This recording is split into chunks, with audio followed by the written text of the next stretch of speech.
नमस्कार दोस्तों, हम अपनी कुंडली में सूर्य को देखकर यह जान सकते हैं कि हमें कौन सा कार्य नहीं करना है ताकि हमें सुख और समृद्धि, प्रगति और उन्नति मिले।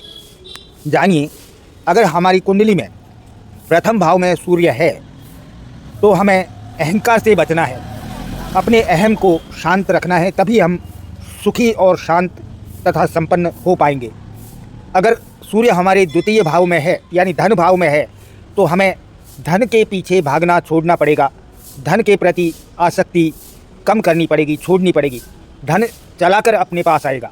अगर तृतीय भाव में सूर्यदेव विराजमान हैं तो हमें संघर्ष की प्रवृत्ति को छोड़ते हुए, झगड़े की प्रवृत्ति को छोड़ते हुए, विवाद करने की प्रवृत्ति को छोड़ते हुए जीवन व्यतीत करना होगा, तभी हम शांत, सुखी और संपन्न रह पाएंगे।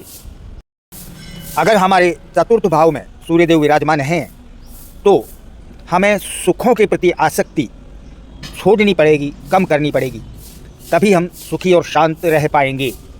अगर हमारे पंचम भाव में सूर्यदेव विराजमान हैं तो हमें अपनी संतान से अत्यधिक उम्मीद नहीं करनी होगी, तभी हम सुखी और शांत रह पाएंगे।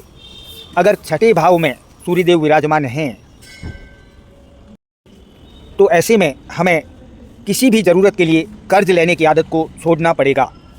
अगर हमारे सप्तम भाव में सूर्यदेव विराजमान हैं तो स्वभावतः हमें गुस्सैल जीवन साथी मिलेगा और हमें शांत रह करके समझौतावादी धारणाओं से कार्य करना होगा, हमें झुकना होगा, तभी हम शांत और सुखी रह पाएंगे।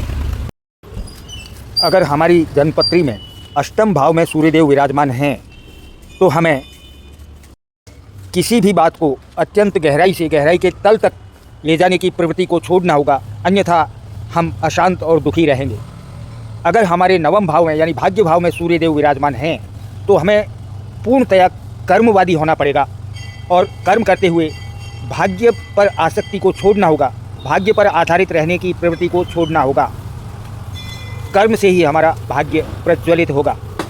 अगर हमारे दशम भाव में सूर्यदेव विराजमान हैं तो हमें कार्य जो करते हैं उनमें प्रसिद्धि की लालसा को छोड़ना होगा, तभी हम सुखी और संपन्न रह पाएंगे।